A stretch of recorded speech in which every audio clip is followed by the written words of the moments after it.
materi di mata kuliah politik luar negeri Pak Leo, agar nanti ada pengayaan mahasiswa kita dan juga masyarakat berkaitan dengan perubahan-perubahan yang terjadi dalam politik luar negeri kita. Mungkin untuk lancar acara kita mulai, kita persilakan Pak Leo untuk mempresentasikan presentasinya. Nanti kita bisa remote dari sini Pak Leo. Ya. Untuk terima kasih. Terima kasih Pak Agus yang saya hormati, Bu Tunjung, dosen yang hadir dalam kegiatan hari ini, mahasiswa dimanapun berada, karena banyak tadi disampaikan Pak Agus dari berbagai kampus ya. Jadi kita akan sharing mengenai materi mengenai politik luar negeri. Selamat malam waktu Purwokerto atau waktu Indonesia, pagi di Kanada atau di Toronto. Assalamualaikum warahmatullahi wabarakatuh. Salam sejahtera untuk kita semua. Assalamualaikum warahmatullahi wabarakatuh. Jadi di tengah-tengah COVID yang ada sekarang ini, menarik memang untuk melihat bagaimana mengenai pelaksanaan politik luar negeri Indonesia. Jadi kita akan coba lihat, karena ini bagian dari kuliah, saya akan coba menjelaskan beberapa aspek terkait dengan politik luar negeri Indonesia. Nanti kita bisa akan banyak untuk tanya jawab di dalam kegiatan ini pada akhir acara. Jadi kalau kita melihat dari sisi sejarah diplomasi Indonesia atau politik luar negeri kita dari masa ke masa, jadi kita bisa melihat esensi daripada politik luar negeri itu adalah national interest. Jadi bagaimana melaksanakan diplomasi atau politik luar negeri itu bisa berbeda-beda dari satu periode ke periode yang lain, dari satu tantangan dinamika yang berbeda, tetapi bottom line-nya adalah bagaimana national interest daripada suatu negara, termasuk Indonesia, dapat diwujudkan. Nah, mengenai cara, dengan adanya COVID, dengan adanya tantangan dari zaman ke zaman, itu bisa berbeda-beda. Jadi ada continuity daripada interest suatu negara, termasuk dalam melaksanakan politik luar negeri, namun selalu terjadi perbedaan cara dimungkinkan dari setiap periode, dan itu kita yakini perbedaan itu akan selalu ada. Sama halnya dengan ketidakpastian itu adalah sesuatu yang harus dihadapi setiap negara, termasuk tantangan yang kita hadapi dengan adanya COVID yang luar biasa secara global saat ini.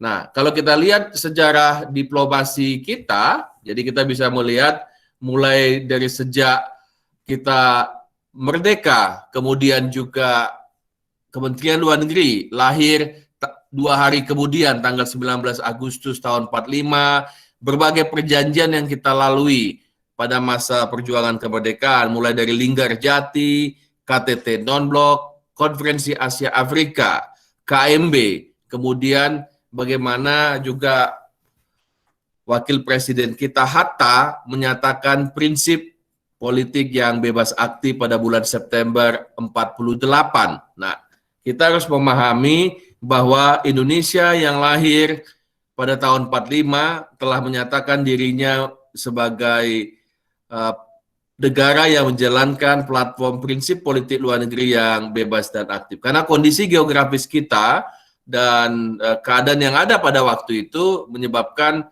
kita harus melaksanakan politik bebas aktif demi mewujudkan apa yang menjadi cita-cita Indonesia merdeka. Nah, dari sini kita juga melihat, kita juga aktif di dalam berbagai organisasi internasional setelah merdeka, baik itu dengan mewujudkan ASEAN dengan deklarasi Bangkok tahun 67, kemudian kita juga aktif di dalam fora internasional seperti PBB dengan Ada Malik pada waktu itu memimpin sidang umum di PBB New York, dan juga kita melaksanakan KTT ASEAN yang melahirkan ASEAN Amity and Cooperation, TAC, Treaty of Amity Cooperation.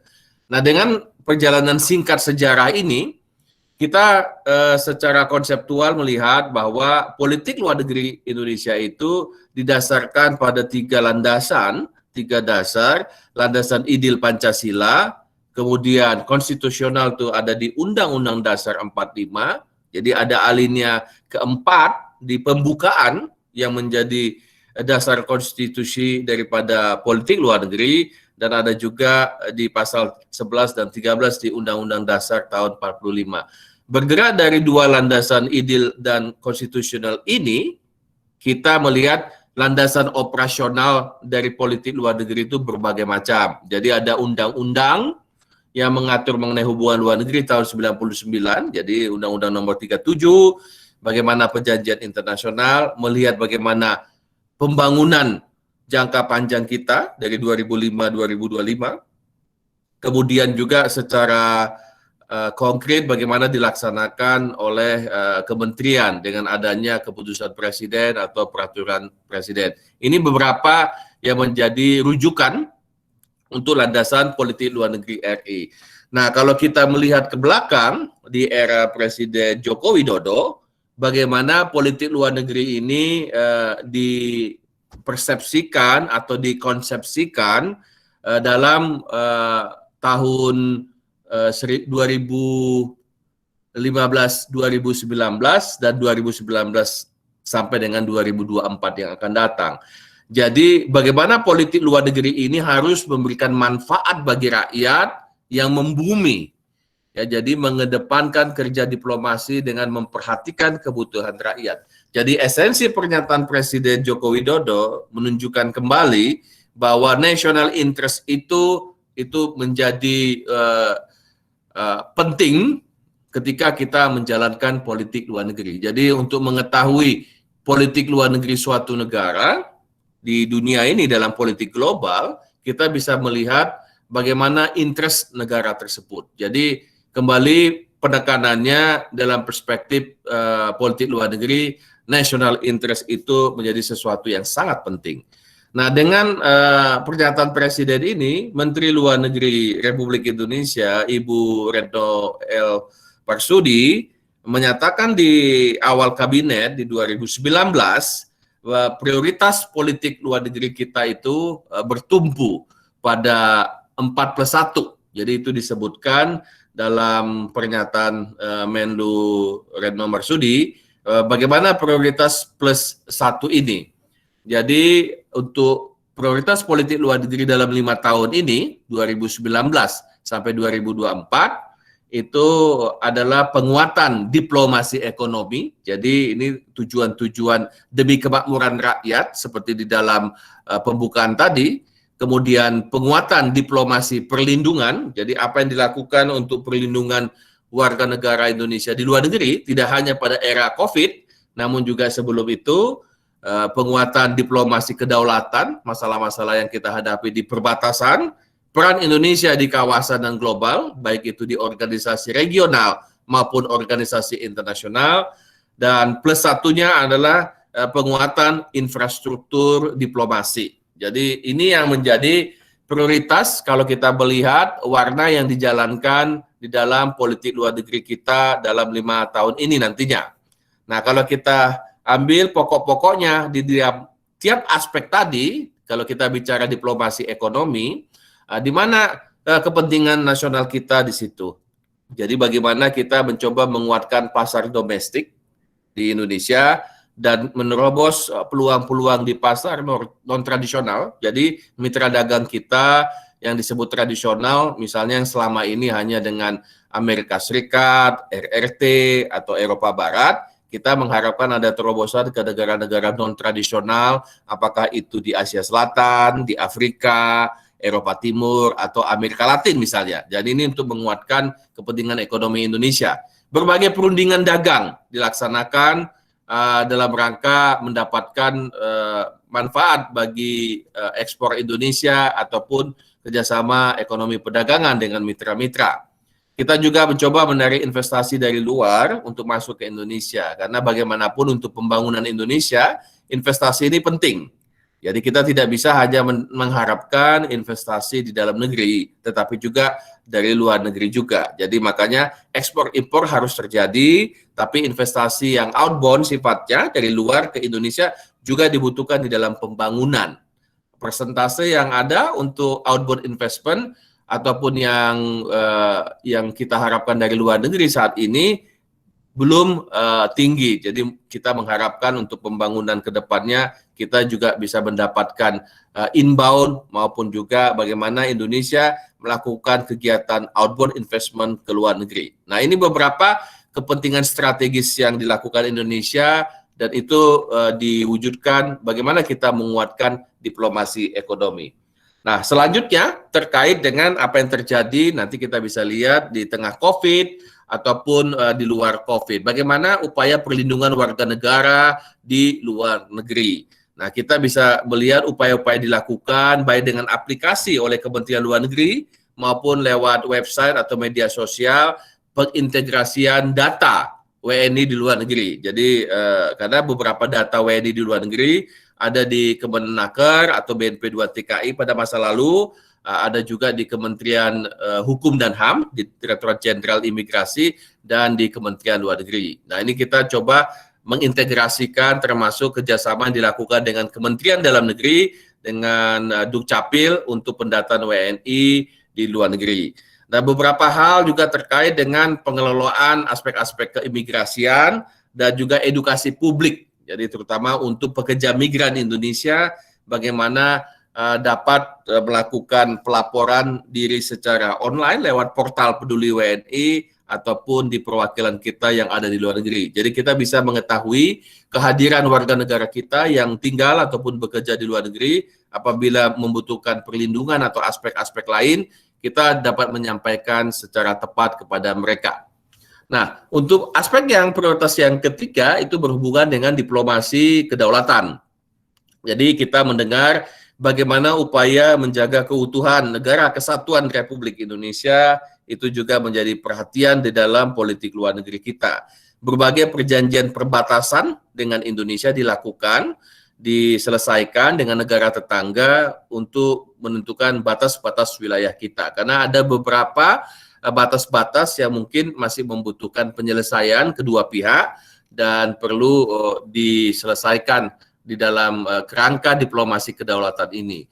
Demikian juga mengenalkan kepada dunia internasional nilai-nilai, values yang ada di Indonesia terkait aspek toleransi, kemudian diversity, kemajemukan, maupun mengenai demokrasi sebagai identitas bangsa. Nah, berbagai kegiatan seperti Bali Demokrasi Forum dimaksudkan untuk menunjukkan sharing kepada dunia bahwa Indonesia memiliki nilai-nilai ini yang secara mayoritas dipraktekkan oleh Indonesia dalam kehidupan berbangsa dan bernegara.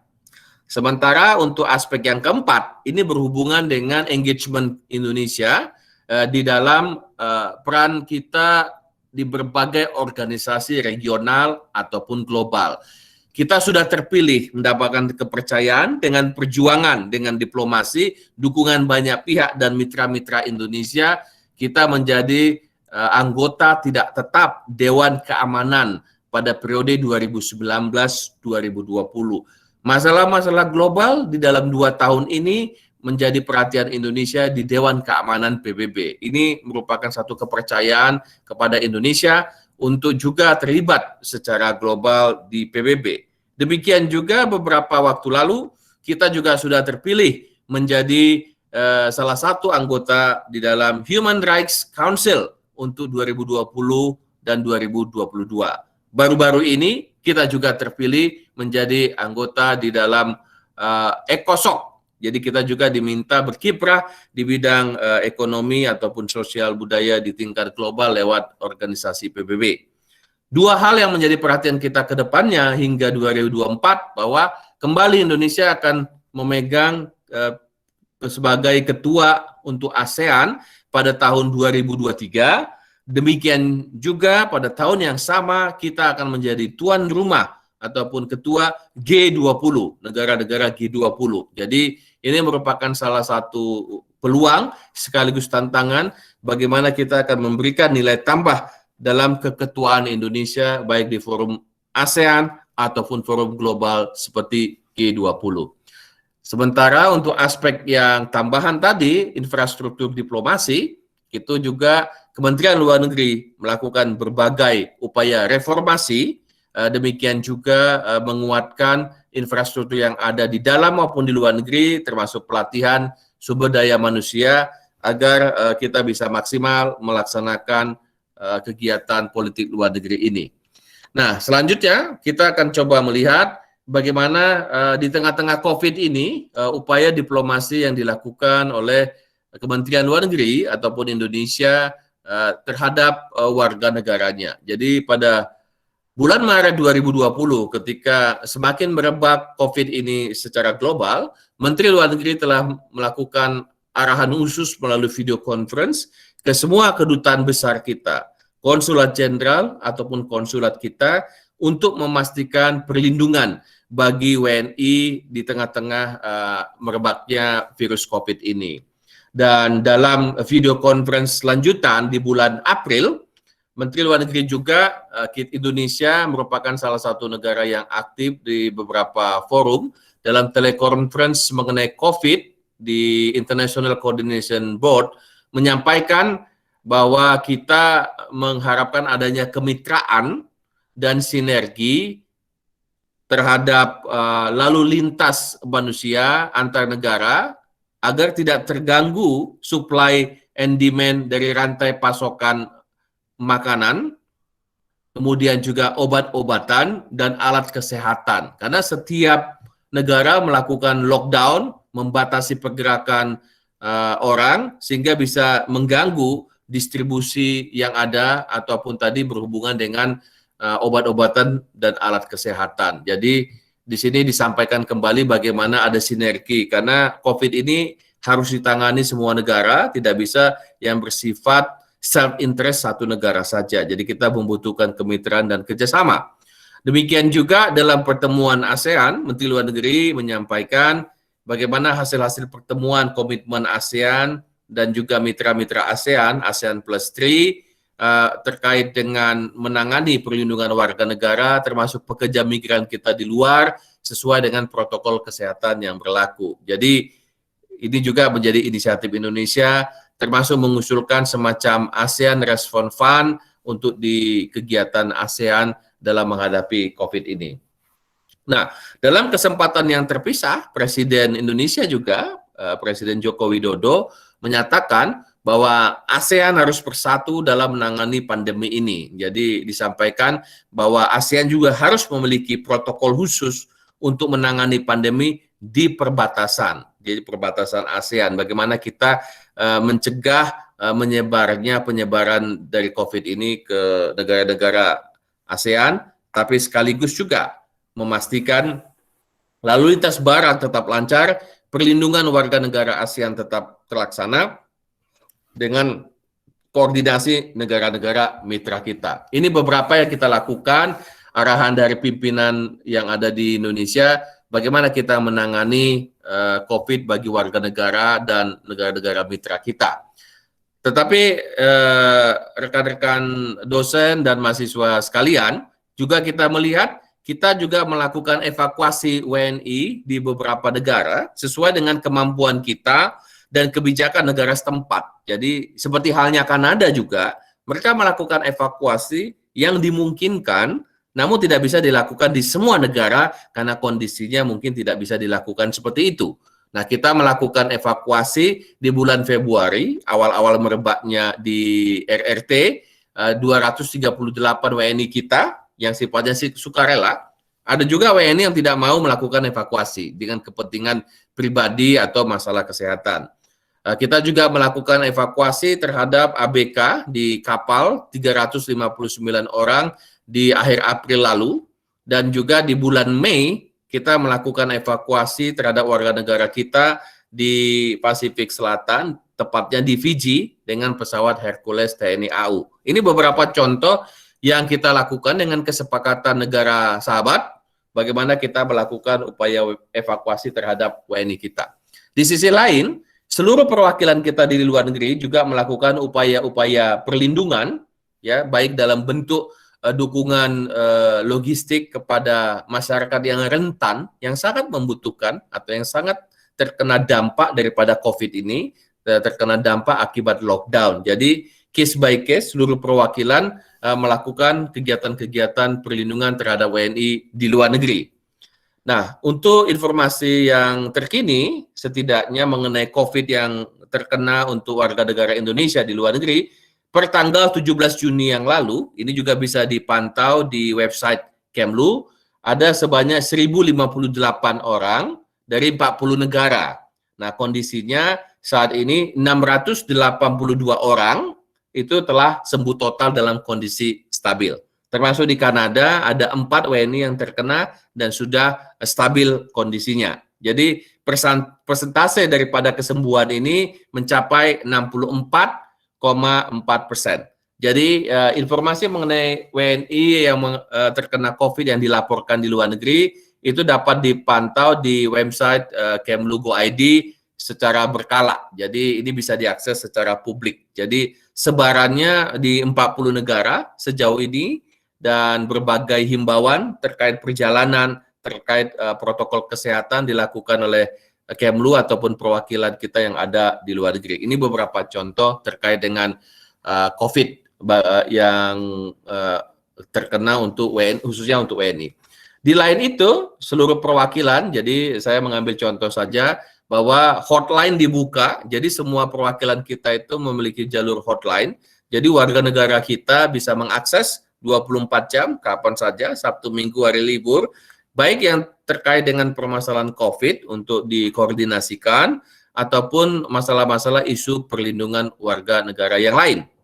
Kegiatan pelayanan ini kita lakukan juga, jadi misalnya untuk KJRI Toronto, kita melakukan ekstra pelayanan juga, pelayanan konsuler, perpanjangan paspor, atau pembuatan paspor pada hari Sabtu. Jadi ini seperti weekend operation, kita melakukan pada hari Sabtu, minggu pertama setiap bulan. Jadi mungkin ada kesulitan warga negara kita kalau melakukan upaya perpanjangan paspornya atau pembuatan paspor di hari kerja, karena COVID atau hal-hal lain, kita melakukan upaya pelayanan yang ekstra pada hari Sabtunya atau pada hari libur, sesuai dengan konteks yang ada di wilayah kerja KJRI Toronto. Ini sebagai contoh.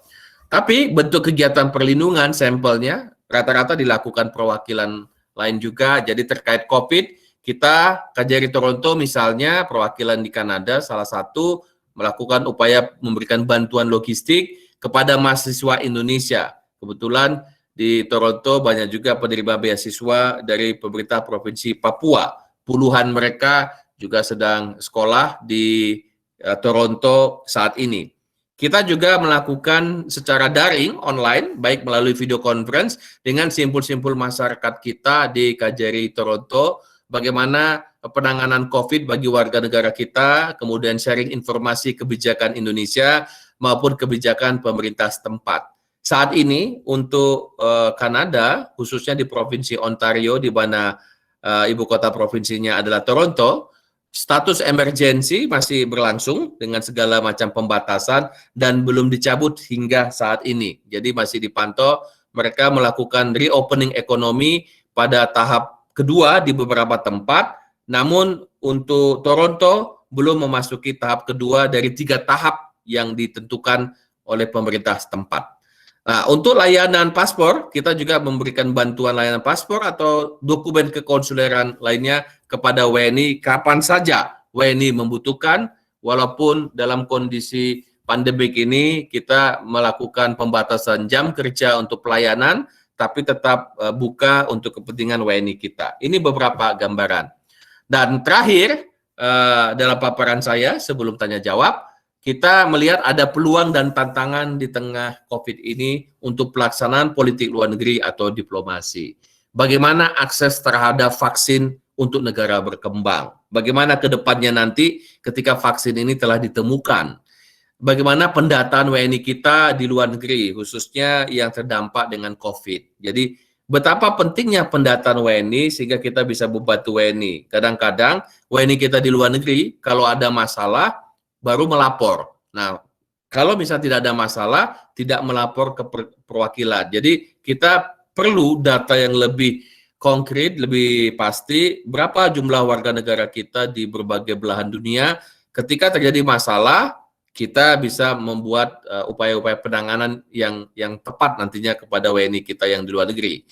Dan bagaimana hubungan antar negara saat ini di tengah COVID? Otomatis perdagangan, investasi pariwisata kena dampak. Bagaimana pemulihan ekonomi nasional nantinya? Banyak negara turun pertumbuhan ekonominya minus. Beberapa negara bahkan di atas 2 digit. Indonesia saat ini juga turun. Kita mencoba bertahan untuk mendekati misalnya tidak minus, tapi ini yang sedang diupayakan pada triwulan ketiga ini dan seterusnya. Bagaimana kita mencoba tidak terdampak sangat tajam akibat COVID ini. Nah, peluang yang mungkin muncul adalah pengembangan kerjasama kesehatan menjadi sangat penting bagi banyak negara di tingkat global, di tingkat regional, dan juga menjadi perhatian setiap negara saat ini. Dan bagaimana juga sistem secara daring ataupun online harus bisa dikembangkan di banyak instansi, kementerian, atau banyak pihak dalam ke depan ini akibat COVID, termasuk dalam dunia bisnis, pariwisata, dan investasi tentunya. Nah, inisiatif-inisiatif yang ada tidak bisa bersifat individu. Kita membutuhkan juga negara lain untuk bersama-sama menanggulangi dampak COVID ini ke depannya, baik secara bilateral maupun secara multilateral. Nah, ini beberapa hal yang menjadi bahan kita, nanti kita bisa diskusi lebih lanjut terkait topik ini dengan seluruh peserta webinar ataupun dalam kegiatan berhubungan dengan diplomasi dan pelaksanaan politik luar negeri Indonesia saat ini. Demikian Pak Agus, Bu Tunjung, sebagai awal untuk diskusi kita nanti kepada teman-teman sekalian yang mengikuti acara ini. Oke, baik, terima kasih Pak Leo. Saya kira ini sudah sangat lengkap ya gambarannya, tadi mulai dari sejarah, terus kemudian kebijakan pemerintah pusat, sampai dengan teknis bagaimana KJRI Toronto menyikapi ya, situasi terkini berkaitan dengan COVID. Sebelum nanti ke tanya jawab, kita beri kesempatan kepada Bu Tunjung. Ini Bu Tunjung ini kebetulan ngajar dengan saya bareng Pak di mata kuliah Politik Luar Negeri dan Sejarah Diplomasi Republik Indonesia semester ini ya Bu Tunjung ya. Dan semester ini kita sudah beberapa kali pakai apa namanya dosen. Dan terima kasih sekali malam ini Pak Leo yang mengajar. Nah, sama-sama Bu Tunjung. Silakan Bu Tunjung, mungkin 10 sampai 15 menit ya Bu Tunjung untuk apa namanya memberikan sebentar. gambaran. Sebelum ini saya sedikit bacakan CV-nya Pak Leo dulu. Tadi tak lupa supaya teman-teman juga tahu Pak Leo sekarang menjabat sebagai Konsul Jenderal Republik Indonesia di Toronto. Beliau menyelesaikan PhD-nya di Perancis. Beliau sudah bertugas di beberapa negara, sudah komplit ya, di Perancis, di Libanon, kemudian di New Delhi, ya, sudah banyak sampai terakhirnya sekarang kita doakan mudah-mudahan sebentar lagi menjadi Menteri Luar Negeri kita. Leo. Amin. Oke. Kemudian mungkin ini bisa menginspirasi mahasiswa bahwa Pak Leo berkarir sejak lulus sudah berkarir, saat S1 sudah berkarir di Kemenlu dan sampai pencapaian yang sekarang semoga menjadi penyemangat buat mahasiswa. Dan yang menarik buat saya adalah Pak Leo masuk dalam pasukan perdamaian ya Pak Leo ya, kayaknya peacekeeping di Libanon. Nah, tidak meninggalkan jiwa-jiwa menwanya dulu ya. Oke. Oke. Malam ini saya sangat bahagia. Saya berterima kasih sekali pada Pak Leo. Malam ini adalah penutupan kuliah kita ya Pak Agus. Dan luar biasa sekali ditutup kuliahnya oleh Pak Leo yang biasanya mahasiswa hanya ketemu saya sama Pak Agus, aduh membosankan sekali gitu. Sekarang ketemu Pak Leo. Oke, sedikit saya sebetulnya hanya ingin mengulas supaya mengingatkan pada teman-teman termasuk mahasiswa bahwa apa yang disampaikan Pak Leo sebagai praktisi itulah yang refleksi yang dari kita sampaikan di kelas dengan Pak Agus tentang perubahan politik luar negeri.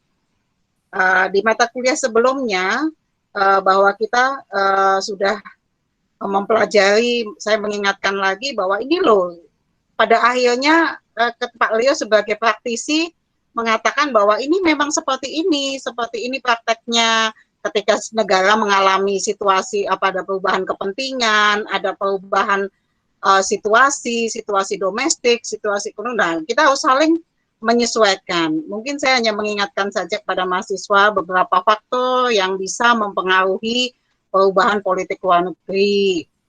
Salah satunya mungkin adanya faktor domestik seperti perubahan kepemimpinan, kebutuhan ekonomi, kepentingan ekonomi, sosial, budaya, kemudian ada tuntutan publik segala macam sudah ini, kemudian ada situasi internasional atau bahkan ada tekanan dari negara lain atau sistem internasional yang berubah, konstelasi politik internasional yang berubah. Nah, kemudian tadi Pak Leo sudah masuk pada bahwa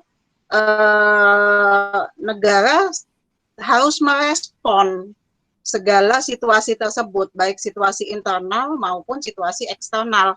Nah, itulah yang membuat negara kadang-kadang harus melakukan perubahan, gitu. Tidak bisa ketika ada satu perubahan di luar atau ada satu perubahan di dalam yang kemudian menuntut kita akan berefek pada perubahan pada politik luar negeri. Nah, tinggal level perubahan itu sebesar mana. Kita tahu bahwa ada beberapa level perubahan, salah satunya adalah level perubahan yang berupa adjustment, misalnya penyesuaian pada kondisi domestik, penyesuaian pada kondisi di luar. Kemudian ada juga yang merupakan perubahan program. Misalnya betul-betul pemerintah mengevaluasi program yang lalu, kemudian dinilai dalam, mungkin teman-teman masih ingat juga tentang proses pengambilan kebijakan luar negeri dari mulai goal setting sampai evaluasi, kemudian ternyata program itu tidak efektif, tidak berhasil, tidak bermanfaat. Nah, akhirnya akan ada level perubahan dalam program di situ. Dan yang lebih besar lagi mungkin akan ada perubahan orientasi seandainya sistem dalam negara ini berubah, kemudian orientasi politik kita sudah berubah, itu akan bisa terjadi. Tapi yang terjadi sekarang adalah bagaimana negara merespon kejadian-kejadian yang harus segera ditangani karena ada kepentingan domestik juga tentang kalau di luar negeri mungkin perlindungan warga negara, kemudian bagaimana kerjasama untuk vaksin, kerjasama untuk penanganan COVID. Di dalam negeri pertumbuhan ekonomi yang menurun ini menjadi concern. Dan saya kira setelah ini Kementerian Luar Negeri mulai aktif untuk bagaimana menjembatani untuk membangun kembali, membangkitkan kembali ekonomi dalam negeri. Saya kira Pak Leo besok nanti ya, Pak Leo nanti akan bicara tentang potensi bisnis Kanada ya, kalau nggak salah ya.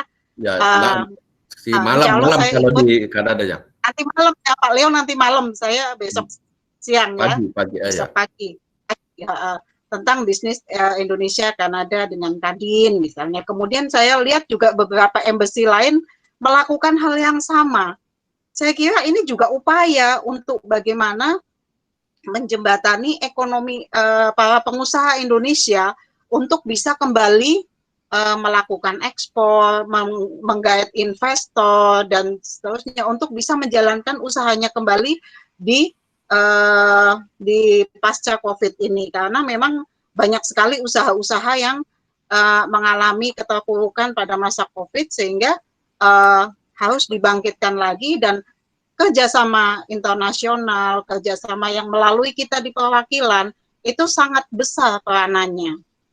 Salah satunya adalah peran-peran konsulat, peran-peran kedutaan besar, dan kemudian agen-agen seperti Kadin, kemudian asosiasi-asosiasi pengusaha, itu begitu harus menyiapkan, karena untuk yang kesehatan mungkin sudah dipikirkan Kementerian Kesehatan, kemudian pemerintah sudah ini kalau ketika vaksin, untuk urusan vaksin, alkes dan sebagainya. Tapi bagaimana dengan perekonomian masyarakat yang jatuh akibat COVID. Nah, politik luar negeri kita mulai bergeser setelah ini bagaimana membangkitkan kembali UKM, industri yang kemudian berorientasi ekspor dan dibantu oleh perwakilan-perwakilan kita di luar sana.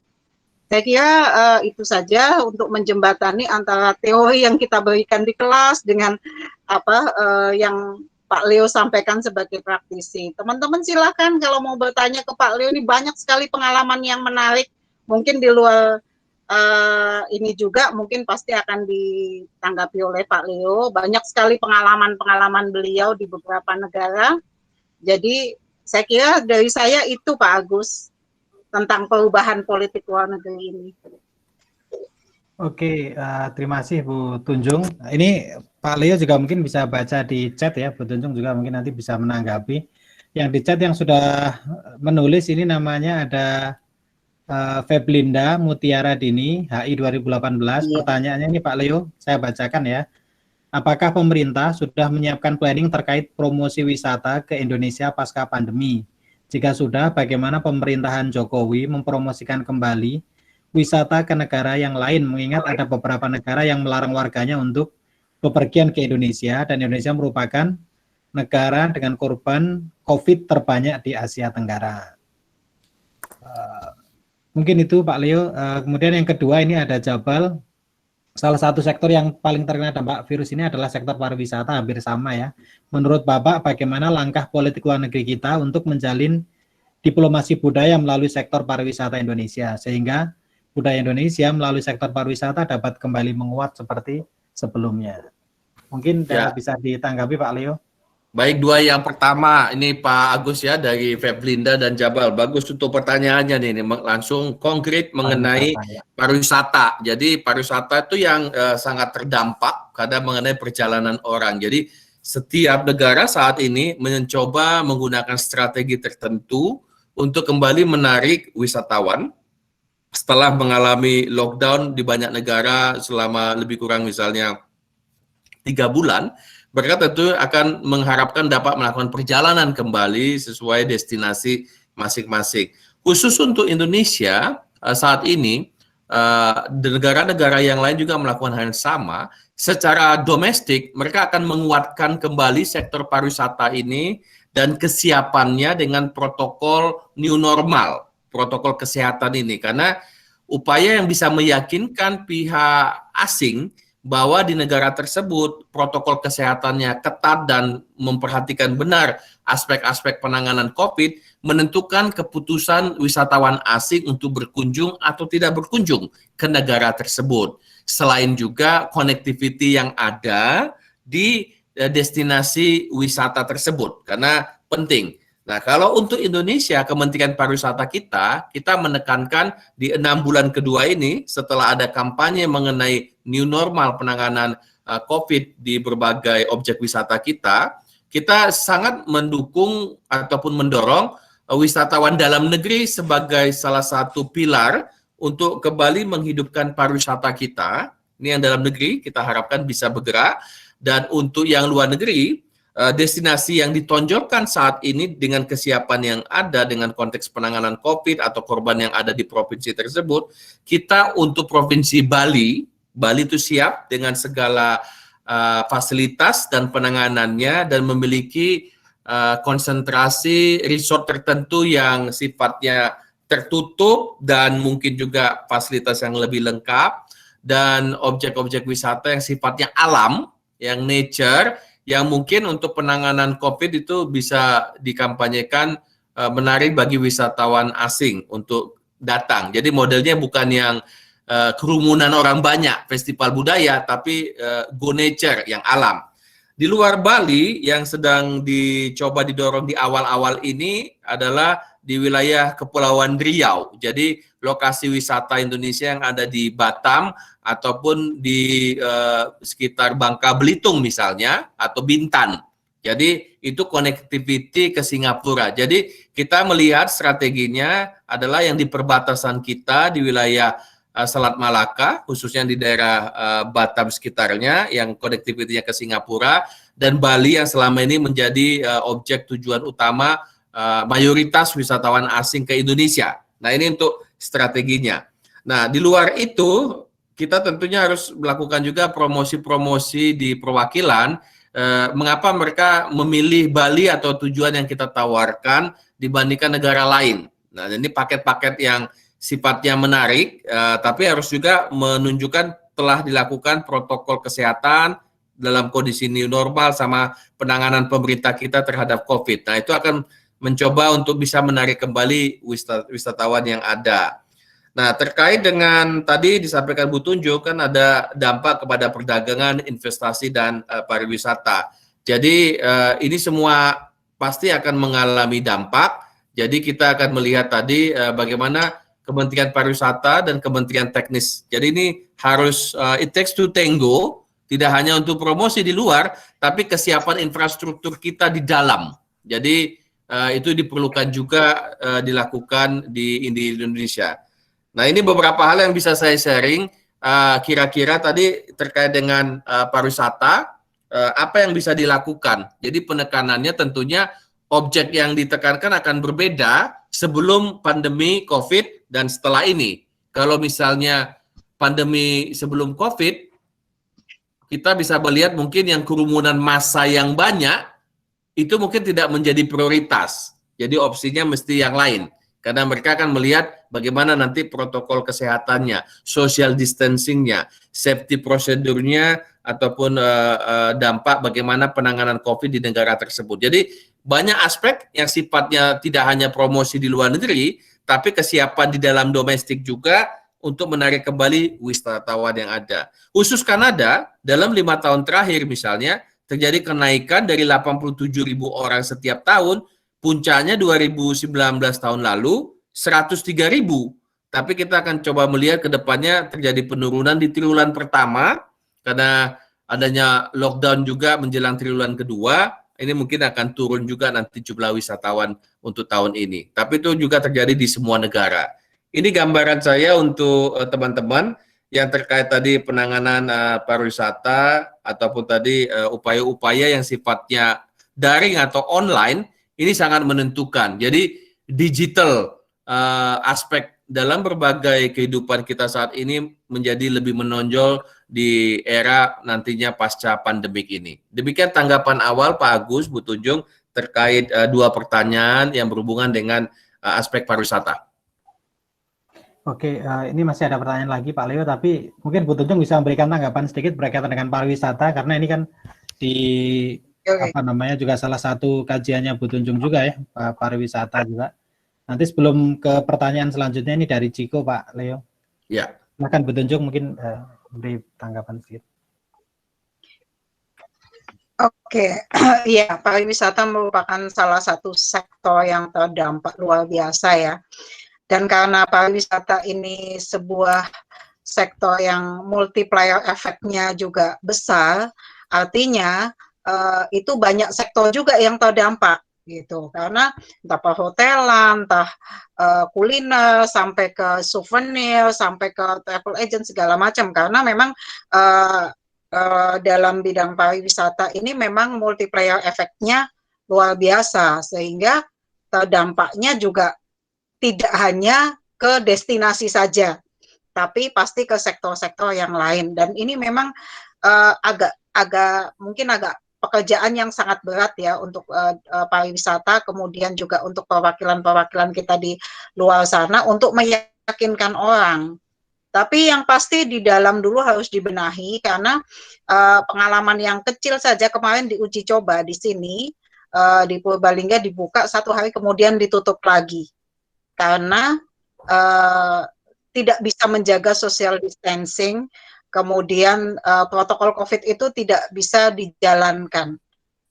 Tidak bisa dijalankan sehingga ada kebijakan untuk ditutup kembali di beberapa kabupaten. Saya amati di sekitar Banyumas, ini kemarin sudah ada surat edaran untuk penutupan lagi karena memang dinilai seperti itu. Nah, bagaimana untuk yang wisatawan domestik saja seperti itu, bagaimana tingkat kepercayaan wisatawan asing ketika kita masih sulit untuk menerapkan protokol COVID.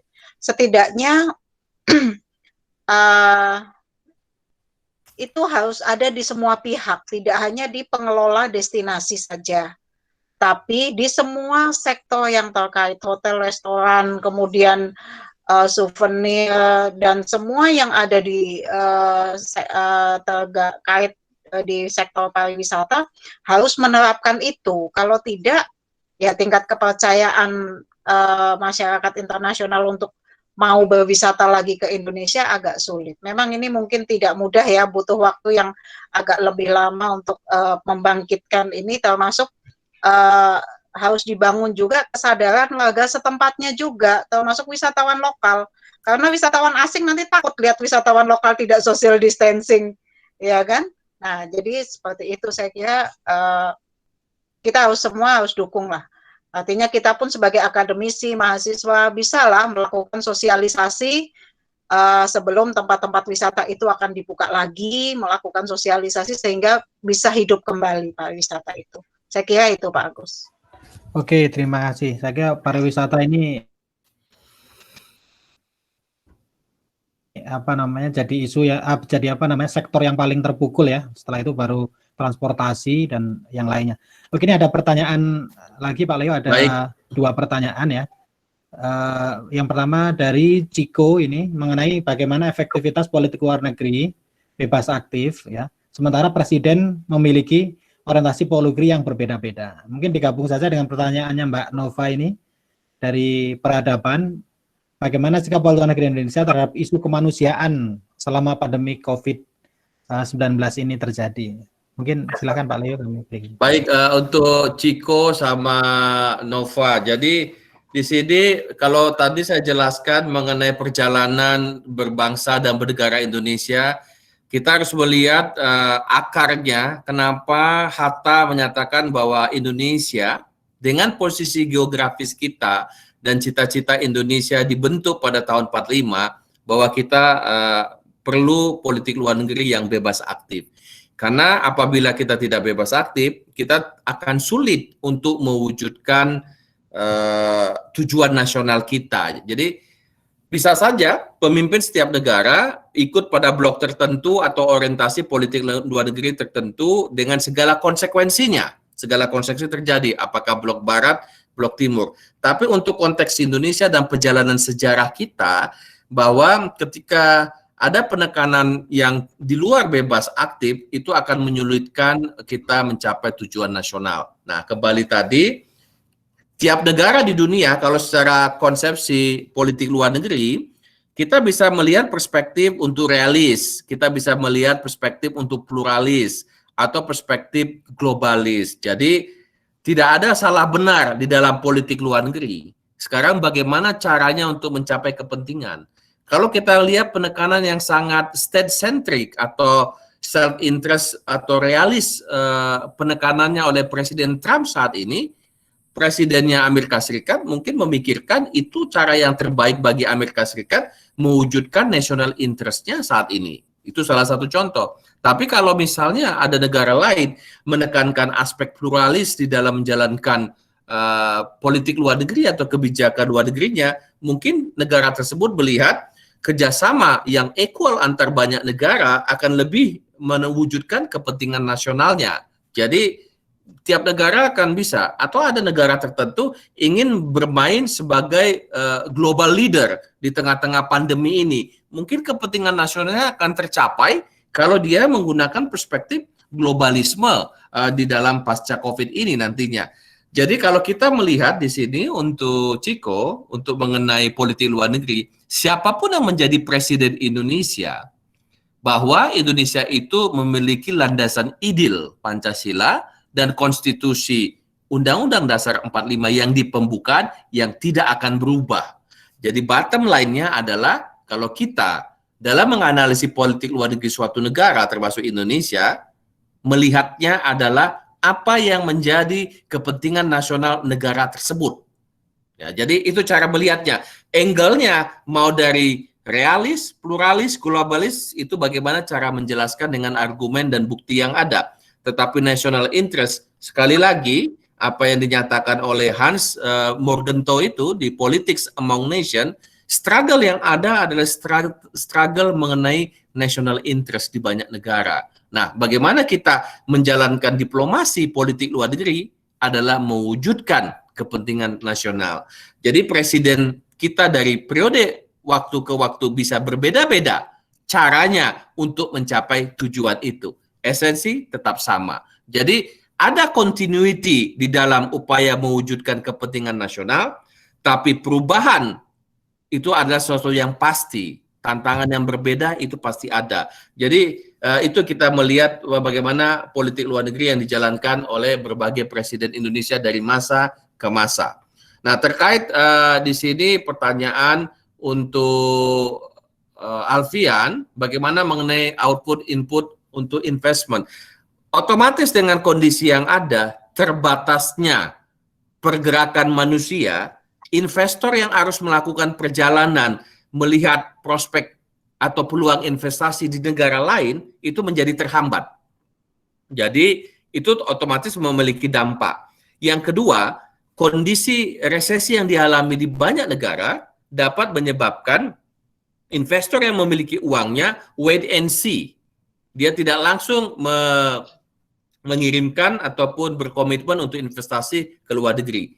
Kecuali mungkin dia melihat kemungkinan investasi di negara tujuan itu prospeknya cepat untuk pulih, kemudian menghasilkan pengembalian investasi yang menjanjikan sesuai harapan investor, itu juga bisa. Nah, kalau kita bicara investor ataupun investasi yang baru, tapi bagi yang sudah berjalan, komitmennya sudah ada beberapa tahun yang lalu, mereka hanya akan mewujudkan komitmen investasi yang telah ada. Jadi investasi itu tetap akan masuk atau berjalan sesuai dengan target yang telah ditetapkan sebelumnya. Jadi itu yang kita lihat. Kalau khusus untuk Kanada, 5 tahun terakhir investasi dari Kanada tuh naik terus. Jadi Kanada dari top 40 besar sebagai negara yang memberikan investasi kepada Indonesia, investasi asing, tahun ini atau tepatnya 2019 lalu sudah menjadi top 20. Jadi itu. Tapi untuk Kanada mayoritas kebanyakan investasinya di sektor pertambangan untuk di Indonesia. Nah, ini akan kita sikapi tidak hanya trade perdagangan terkait dengan ekspor, tapi investasi juga akan kena dampak dan sudah pasti juga pariwisata. Untuk teman-teman sekalian, kalau kita bicara mengenai investasi asing, negara maju di dunia itu semuanya membutuhkan investasi asing. Jadi tidak bisa kita hanya mengandalkan investasi dalam negeri. Karena sumber pembangunan itu, apalagi di tengah COVID, sumber-sumber pembangunan nasional di banyak negara itu hampir sama. Pertama, ketika kegiatan ekonomi baik atau berjalan bagus adalah dari pajak. Nah, Menteri Keuangan kita untuk triwulan kedua ini menyampaikan target pajak turun. Otomatis perusahaan tidak bisa ekspor, kegiatan ekonomi tidak berjalan normal, penerimaan pajak pasti turun. Nggak mungkin kita mengharapkan pajak menjadi tinggi dalam kondisi pandemi. Itu satu. Apalagi banyak insentif diberikan untuk memulihkan ekonomi. Ketika pajak akan tertekan, kita akan bicara penerimaan negara di sektor-sektor lain. Ekspor juga akan tertekan, maka itu juga akan berdampak pada pemasukan negara. Apalagi impornya juga tinggi misalnya. Jadi defisit akan terjadi di situ. Nah, ketika kita tidak penerimaan pajak, kemudian tidak juga untuk ekspor, berarti kita akan mengharapkan investasi asing. Situasi yang kondusif di Indonesia untuk investasi asing harus kita tetapkan. Situasi keamanan, kondisi politik, dan segala macam, itu harus. Karena supaya investasi asing tetap masuk ke Indonesia untuk pembangunan. Karena bisa memberikan lapangan kerja, bisa alih teknologi, dan juga menggerakkan perekonomian. Jadi investasi asing itu krusial bagi kita. Kalau ini juga tertekan, kita juga akan susah. Otomatis kalau pajak tidak dapat, investasi juga tertekan, kemudian juga misalnya tadi ekspor juga tidak maksimal, kita sumber terakhir adalah terkait dengan utang luar negeri. Semua negara juga akan kena dengan utang luar negeri, bukan hanya Indonesia saja, asal utang luar negeri yang produktif dan bisa dikelola dengan baik. Jadi ini untuk Alfian tadi dalam konteks untuk investasi misalnya. Satu pertanyaan tadi ada yang berhubungan dengan diplomasi kemanusiaan. Jadi kita aktif untuk berbagai isu kemanusiaan di tingkat global, baik dalam pembahasan PBB di Dewan Keamanan, ataupun yang terkait di dalam Human Rights Council, karena kita sudah anggota di dalamnya, sudah terpilih, dan baru-baru ini kita terpilih untuk ECOSOC, untuk sosial ekonomi dan sosial budaya dan ekonomi. Jadi kita tentunya secara global atau di fora PBB, diplomasi kemanusiaan juga akan ditonjolkan, disampaikan oleh Indonesia, disuarakan oleh Indonesia, pemikiran kita dan respon bagaimana anggota PBB terhadap isu-isu tersebut secara global. Jadi dalam situasi pandemi, PBB juga banyak membahas isu-isu mengenai masalah kesehatan di WHO, demikian juga di dalam isu-isu kemanusiaan lainnya. Kita menyatakan bahwa organisasi seperti WHO harus kita dukung di fora internasional secara bersama-sama, karena pandemi COVID-19 ini tidak bisa secara individual negara tertentu saja untuk menanganinya. Jadi itu yang diyakini oleh pemerintah Indonesia. Ini beberapa hal yang untuk saya tanggapi terkait tadi Ciko dan Alfian. Di sini saya lihat ada juga pertanyaan terkait dengan misi Indonesia di ECOSOC dan Dewan HAM tadi ya. Jadi untuk Sriwijayanti terkait dengan isu HAM dan masalah-masalah ekonomi sosial. Jadi kita juga menyuarakan apa yang menjadi kepentingan banyak negara. Jadi tidak hanya apa yang menjadi pandangan Indonesia, tapi ketika kita menghadapi isu yang ditangani oleh ECOSOC atau Dewan HAM secara global, juga kita urun rembuk dan menyampaikan pemikiran Indonesia untuk keadaan yang lebih baik secara global atau bagaimana peran yang lebih dilakukan oleh organisasi internasional seperti PBB di Dewan HAM ataupun ECOSOC-nya. Ini perspektifnya dalam aspek-aspek pluralisme dalam pemikiran kebijakan luar negeri ataupun globalisme dalam organisasi internasional. Demikian tanggapan sementara untuk pertanyaan-pertanyaan tersebut. Pak Agus dan Bu Tunjung. Oke, terima kasih Pak Leo. Ini walaupun ada pertanyaan lagi, mungkin Bu Tunjung berikan tanggapan dulu ya. Ini berkaitan dengan HAM tadi. Mohon maaf tadi Alvan saya kelewatan ya. Pertanyaan Alvan, pertanyaan Ciko, dan pertanyaan Nova dan Bu Yanti ini tadi. Oke. Tentang HAM ya, pasti yang pasti forum-forum kerjasama internasional termasuk entah itu ASEAN, entah itu di mana saja selalu akan ada misi-misi tentang penegakan HAM gitu, sehingga ketika kita terlibat di dalamnya sudah otomatis kita pun punya hak untuk menyuarakan aspirasi negara kita tentang HAM, atau kemudian kita meratifikasi beberapa aturan-aturan yang kemudian bisa kita bawa untuk diterapkan di Indonesia dan seterusnya ketika kalau HAM itu ya. Terus kemudian kalau saya menanggapi pertanyaannya Nova ya tadi ya. Ya, Nova itu tentang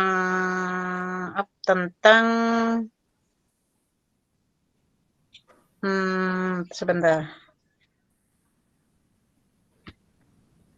Oh ya, oke. Kemanusiaan Bu selama pandemi. Oh ya, masih kemanusiaan selama pandemi. Oh ya.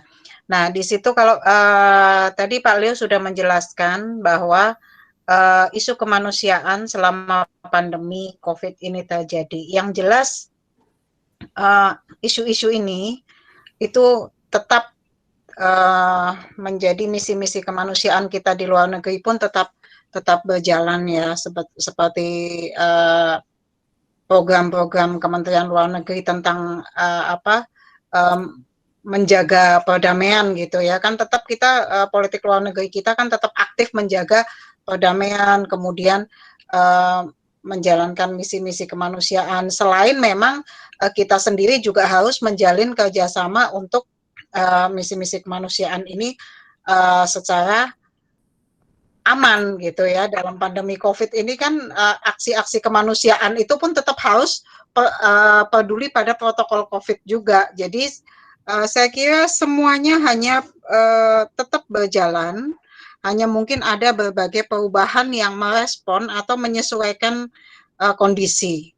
Artinya kemudian pun jika hal-hal yang sifatnya kemanusiaan karena ada pandemi ini agak sedikit, ini kan hanya karena prioritas politik luar negeri tiap negara itu ada. Jadi mana sih yang saat ini dalam situasi seperti ini prioritasnya apa? Apakah membantu negara lain? Apakah menyelamatkan negara kita sendiri dulu?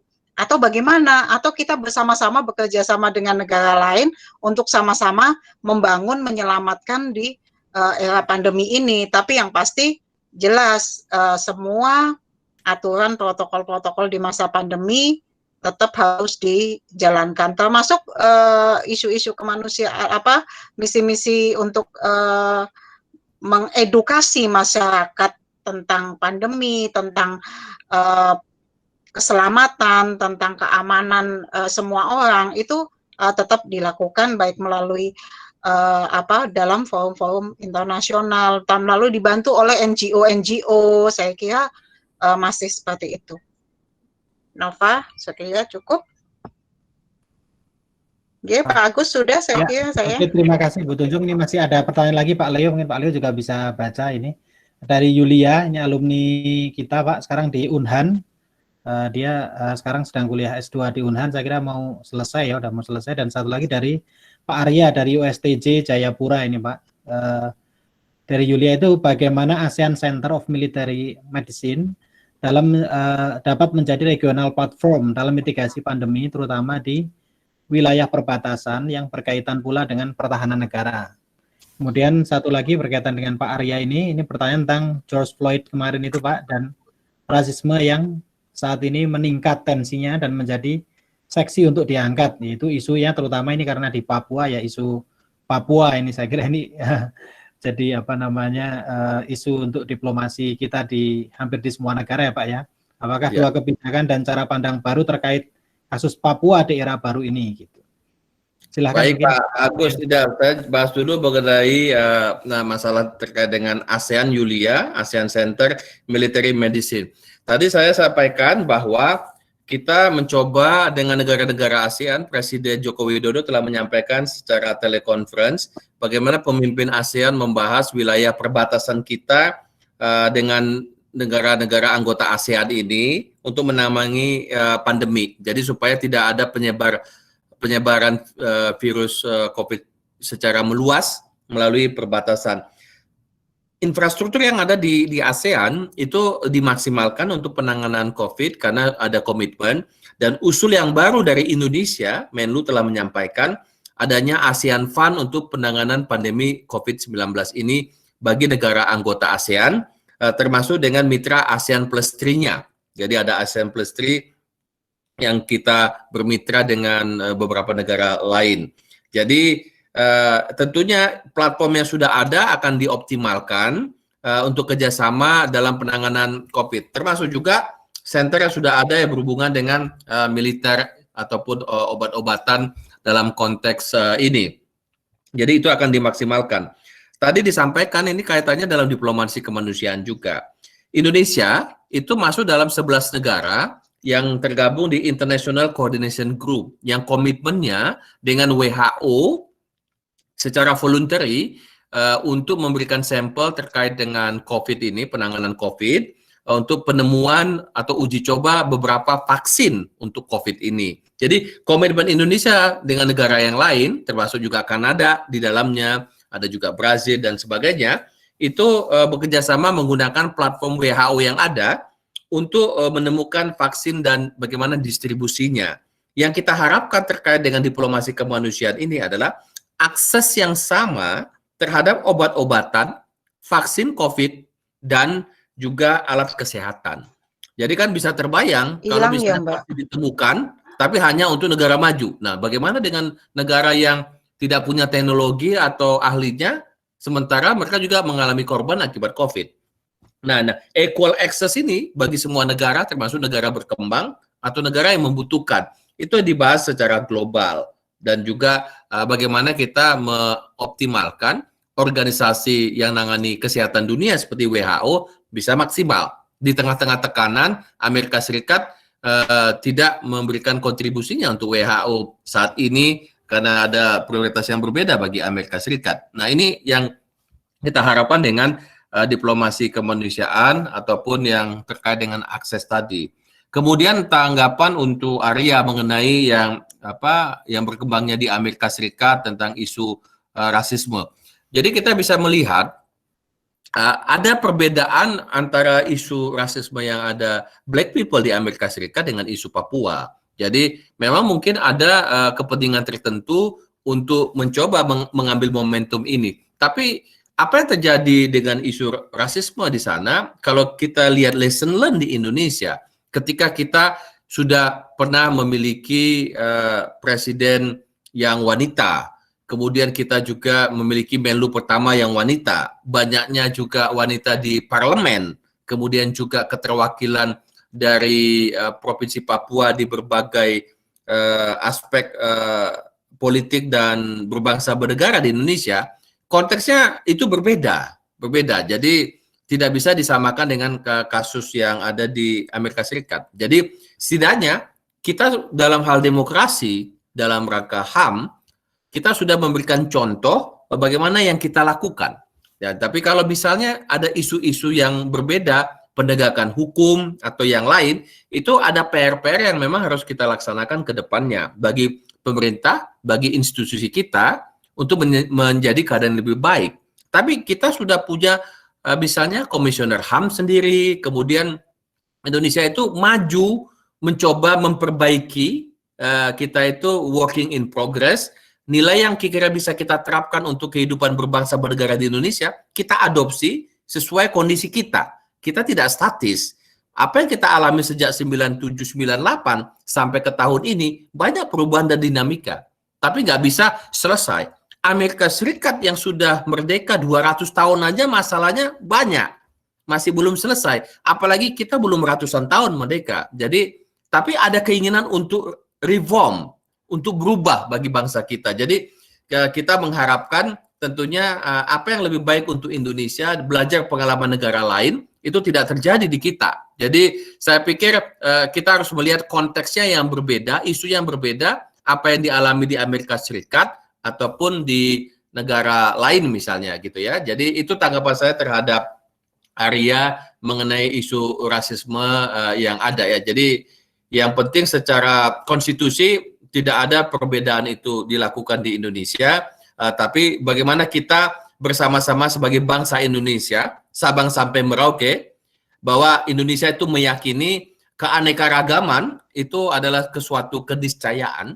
Saya juga berpandangan kalau di sebuah taman, bunga-bunga itu satu warna kan membosankan.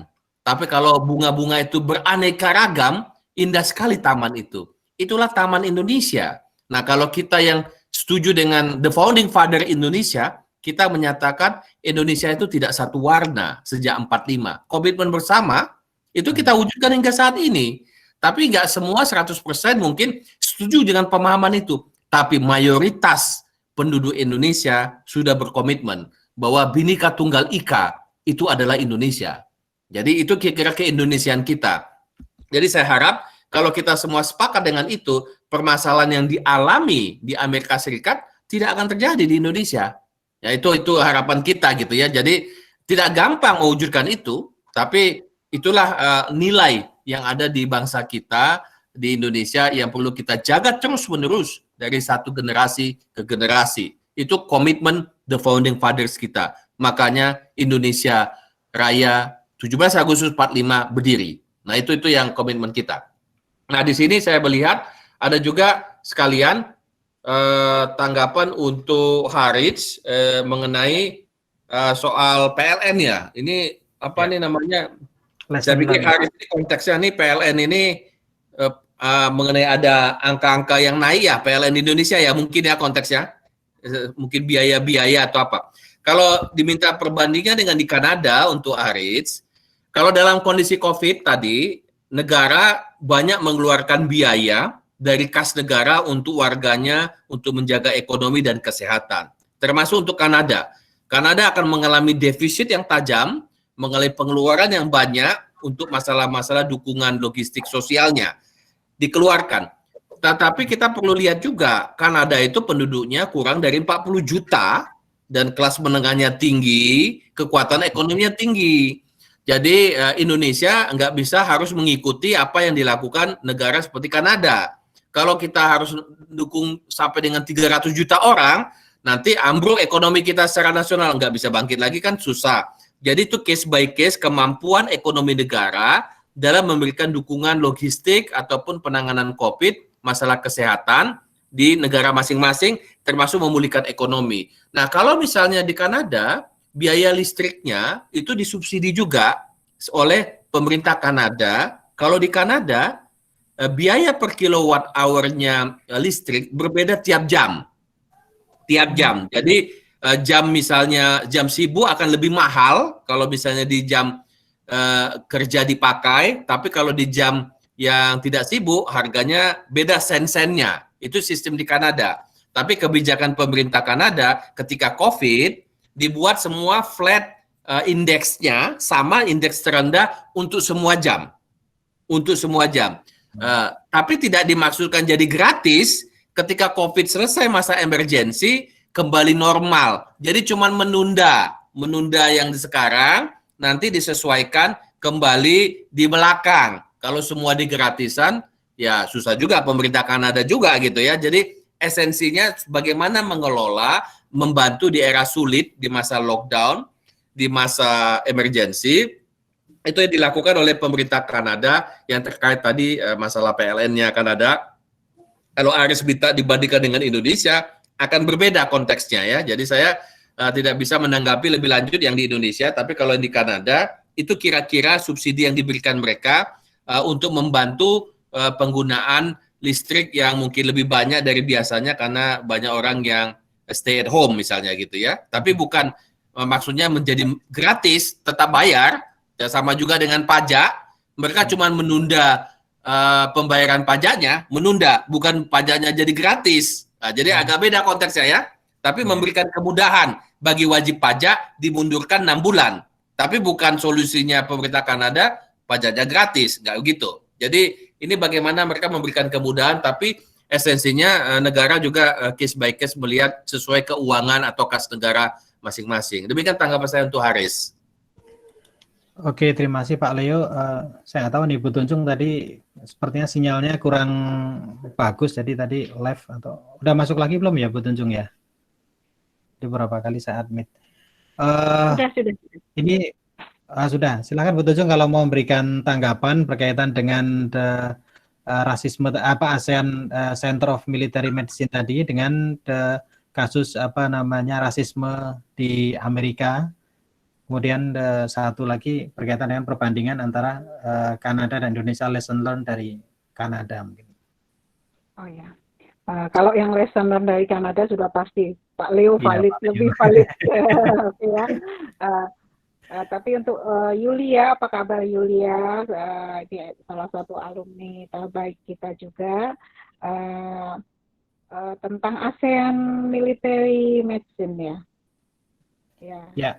Indonesia berperan aktif di ASEAN dan termasuk beberapa organisasi di bawah ASEAN begitu, dan Indonesia juga apalagi Indonesia itu belakangan lebih untuk regional itu kerjasama ekonomi, sosial budaya itu lebih banyak ke ASEAN dan menjadikan ASEAN itu mitra strategis. Jadi di saat pandemi ini memang kehadiran organisasi-organisasi regional yang bisa mengatasi atau membantu mencari solusi atau bekerja sama dengan sesama negara anggota untuk mengatasi pandemi bersama, ini sangat diperlukan. Apalagi kan hampir semua negara ASEAN itu terkena COVID.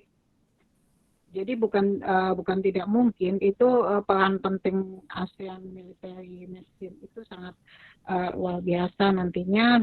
Bagaimana tergantung bagaimana negara-negara berperan aktif di dalamnya, kemudian mengakses berbagai kerjasama yang ada di dalam institusi tersebut.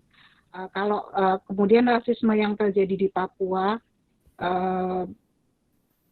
biasanya begini, sebuah kejadian di negara lain biasanya akan menginspirasi dan menjadi isu juga di negara yang lain gitu ya, seperti halnya pada saat reformasi gitu kan, sesuatu yang terjadi di negara. Begitu juga ketika kemarin terjadi peristiwa-peristiwa di Amerika gitu ya, Black Lives Matter segala macam, isu itu akan ke Papua, tapi ya mudah-mudahan tidak menjadi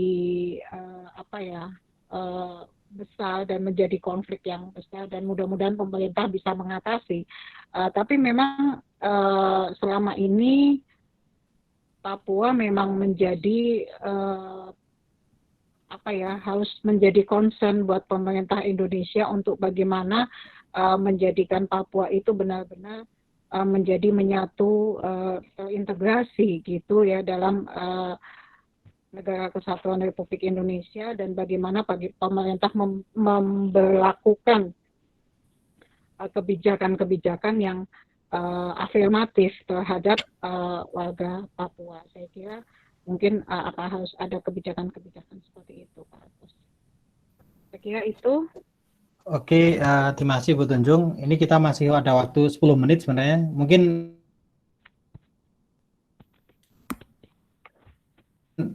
kita boleh undang dari UPN Jogja. Kemudian tadi saya lihat Bu Kristi juga ada. Terus Pak Rizky juga dari Amikom. Pak Haris ini sendiri dari Unrio Jogja juga. Saya kira banyak nih. Mungkin boleh Pak Ludiro Madu kalau mau beri komentar, Pak Ludiro. Dari Pak Ludiro dulu mungkin.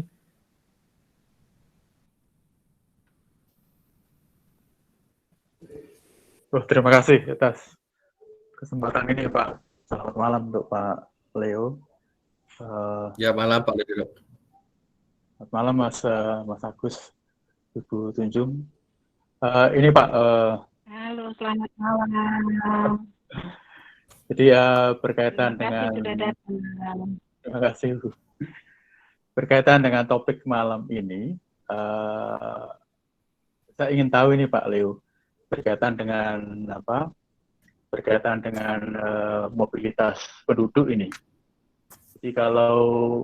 Jadi dengan situasi sekarang ini, kalau misalnya nanti new normal sudah berjalan di semua negara, mungkin juga nanti mobilitas penduduk juga mulai direlaksasi itu. Sejauh mana Pak mengenai misalnya berkaitan dengan tracing, misalnya jika warga negara di sebuah negara yang sebelumnya adalah BDP atau DP itu apakah bisa berpergian ke negara lain, misalnya ke Kanada begitu? Apakah Kanada sendiri misalnya atau di negara lain yang Bapak mungkin sudah tahu, mungkin apakah ada ketentuan semacam itu, Pak, mengenai mobilitas penduduk? Itu, Pak. Terima kasih. Malam. Baik.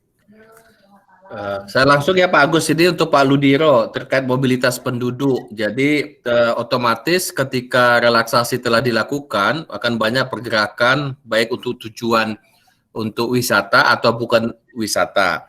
Terserah tiap negara, dia akan membatasi dengan ketentuan tracing tertentu apakah dari negara X itu sudah bisa masuk ke wilayahnya apa tidak. Contoh kita lihat beberapa negara Eropa misalnya, dia membuka perbatasannya untuk negara lain, tapi negara tertentu seperti Inggris jangan dulu, karena itu kan tergantung kebijakan mereka. Untuk contoh di Kanada juga dikembangkan aplikasi-aplikasi. Ini ya.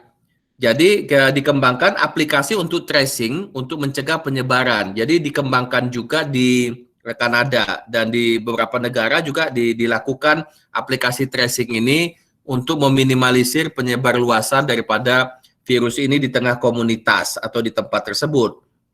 Untuk Kanada, lesson learn-nya, jadi Kanada juga menerapkan ketika mereka mempertimbangkan masih riskan membuka secara luas perbatasan Amerika Serikat dengan Kanada yang non-essential trip, kecuali yang memang penting atau ada dasarnya kuat dan sesuai ketentuan yang ada, boleh melintas batas di antara Kanada dan Amerika Serikat. Jadi itu diberikan kepada masing-masing negara.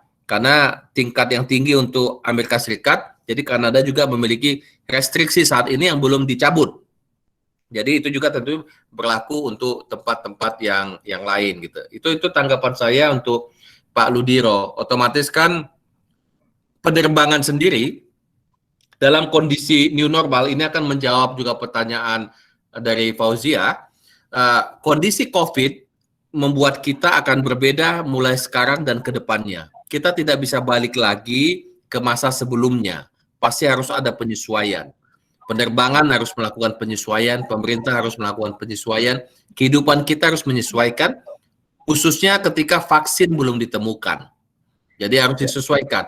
Kalau harus melakukan social distancing, harus melakukan juga protokol kesehatan, bagaimana cara mencegah dengan cara lebih sering mencuci tangan, kemudian juga menjaga jarak, dan sebagainya, itu harus kita lakukan dalam kondisi new normal di semua negara. Jadi kita tidak bisa mengharapkan kembali seperti masa sebelumnya. Kegiatan bisnis juga harus menyesuaikan.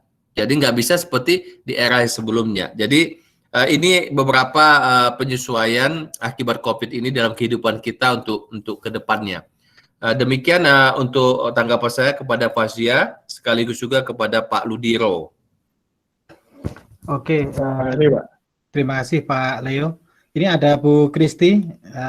Bu Kristi ini dari Unisri, Pak, Solo.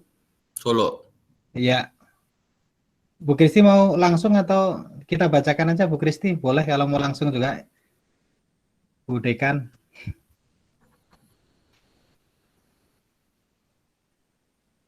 Saat ini saya bacakan dulu Pak Leo ya. Pertanyaannya adalah ini, bagaimana dampak COVID ini terhadap transnational crime? Ini saya kira juga menarik juga Pak Leo, karena transnational crime juga salah satu apa akan berkurang atau modusnya berubah dan sebagainya. Saya kira menarik. Ya, saya tanggapi langsung ke Bu Kristi sekaligus nanti kepada Sahira mengenai apa namanya yang di Papua ya. Jadi transnational crime di mana-mana ketika kebijakan keimigrasian diperketat, mereka juga akan kena dampak. Tapi ketika kebijakan keimigrasian diperlonggar, ada peluang-peluang mereka juga bisa masuk juga untuk cross-border activities. Jadi ini berhubungan untuk yang human trafficking, misalnya itu kena dampak juga. Dalam hal transnational crime yang lain, juga kita lihat relasinya dengan aturan-aturan keimigrasian atau kebijakan-kebijakan. Kalau kebijakan lintas batasnya misalnya diperketat, mungkin interaksi atau peluang untuk tingkat kejahatan ini bisa ada korelasi positif menurun. Tapi kalau dilonggarkan, ada peluang mereka bisa meningkat lagi. Jadi tentu akan ada hubungannya, tapi perlu diteliti secara khusus dampak kebijakan keimigrasian akibat COVID atau kemudahan yang diberikan, apakah juga bisa dimanfaatkan terkait kegiatan-kegiatan transnational crime dalam hal ini. Untuk Sahira, kembali tadi menyinggung masalah yang isu rasisme apa yang lain-lain. Jadi teman-teman untuk melihat kalau misalnya secara faktual mengenai isu Papua ini dengan apa yang terjadi terkait dengan black people. Kalau kita melihat tidak ada di Indonesia ada pemerintah ataupun upaya sistematik membuat indigenous people untuk mengungsi atau displace. Di beberapa negara lain, mungkin ada konteks yang seperti itu. Kita tidak pernah ada pengungsian orang Papua karena ada konflik-konflik tertentu dikondisikan oleh aparat negara ataupun oleh pemerintah. Di Papua ada gubernur, ada wali kota, ada pemimpin-pemimpin lokal, sama halnya seperti di Aceh atau di Bali, di provinsi-provinsi tersebut. Tidak ada pembedaan. Kemudian juga orang Papua juga terwakili di parlemen, sama juga keterwakilan wanita atau aspek-aspek lain di parlemen kita. Di tempat lain belum tentu ada keterwakilan di parlemen. Kemudian juga jangan lupa Papua sebagai bagian dari Melanesia, kita juga punya Melanesia yang lain di Indonesia. Di Maluku, di Nusa Tenggara, itu juga bagian dari etnis Melanesia. Kita tidak melakukan perbedaan ras kepada Melanesia Maluku atau di NTT. Jadi Indonesia tidak seperti itu. Dalam politik juga tidak ada dominasi tertentu dari etnis tertentu, misalnya dalam kebijakan pemerintah. mungkin di tempat lain itu bisa terjadi. Jadi secara demokrasi kita praktekkan di Indonesia itu berbeda dengan komposisi yang ada. Memang kembali saya katakan tadi tidak ada yang sempurna. Kita baru kembali mencoba menerapkan bagaimana reformasi di dalam demokrasi pemerintahan kita 22 tahun yang lalu. Kita belum sampai 70 tahun karena kita anggap ada yang missing di awal-awal kita sampai dengan reformasi 97-98 misalnya. Tapi kita perlu bekerja sama dengan banyak negara menuju keadaan yang lebih baik. Tidak ada maksud Indonesia ada kebijakan sistematik ataupun perlakuan kepada provinsi tertentu atau etnis tertentu yang bisa diklasifikasikan sebagai upaya-upaya sistemik rasisme di Indonesia. Jadi itu perlu kita pahami. Kalau di mana-mana ada yang kurang secara sistem perlu kita perbaiki dalam penegakan HAM, kemudian penegakan hukum, itu tantangan yang dihadapi banyak negara. Di provinsi lain juga terjadi, sama. Itu PR kita bersama-sama menuju yang lebih baik. Ya, makanya reformasi birokrasi, pemerintahan, juga pola pikir masyarakat kita siap menuju upaya-upaya reformasi tersebut. Jadi kita lebih ke sana arahnya yang sifatnya konstruktif. Itu tanggapan saya kembali kepada yang menanyakan yang terkait dengan masalah ras. Memang ini isu yang seksi, tapi kita harus proporsional melihatnya. Historinya beda, konteksnya beda. Jadi kalau disama-samakan nanti jadi kacau gitu ya. Jadi mungkin saya mohon terutama yang HI, kalau mau membahas tentang ini dalam aspek untuk skripsinya atau yang lain, lihat root causes black people atau masalah ini di Amerika atau di belahan dunia yang lain,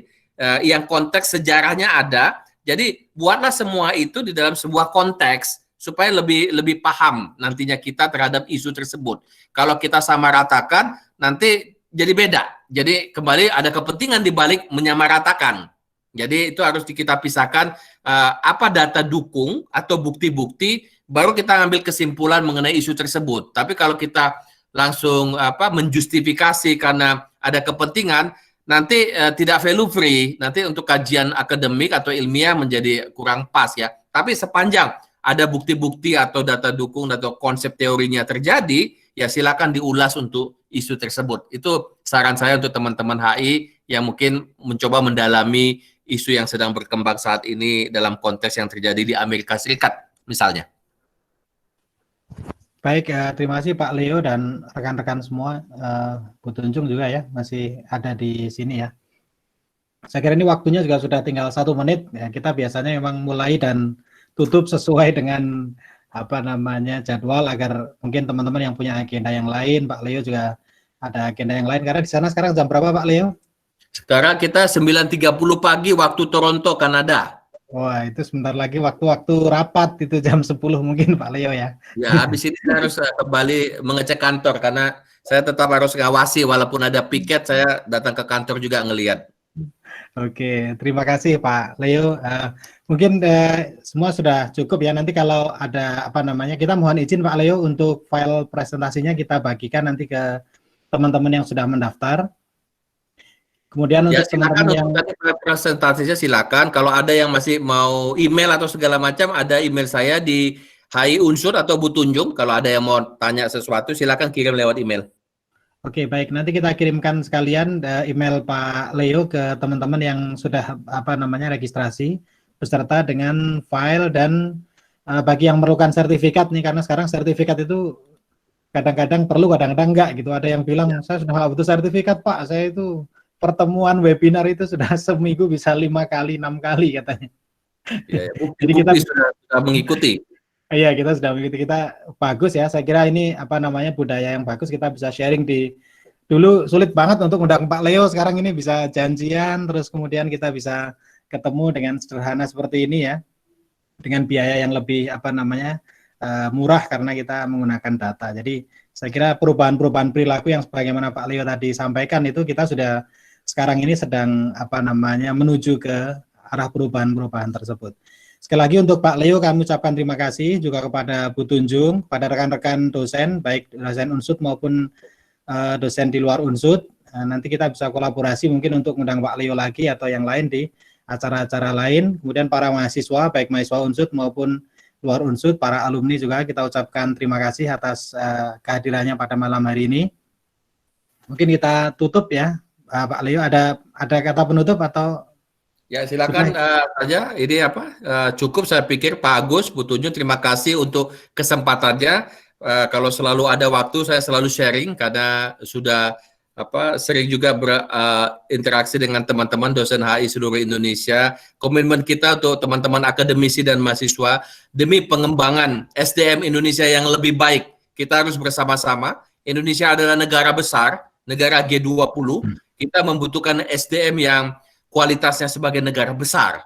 Indonesia negara besar, kita harapkan didukung dengan mahasiswa semua. Tantangan ke depan semakin besar, apalagi dengan COVID. Kuasai era digital, kita harus bisa keluar sebagai pemenang di tengah-tengah COVID ini. Jadi jangan lupa, Indonesia adalah negara besar G20, kita harus kontribusi. SDM unggul itu adalah emas, harus kita wujudkan. Demikian Pak Agus, salam dari Kanada untuk semua, sukses untuk teman-teman dosen dan seluruh mahasiswa.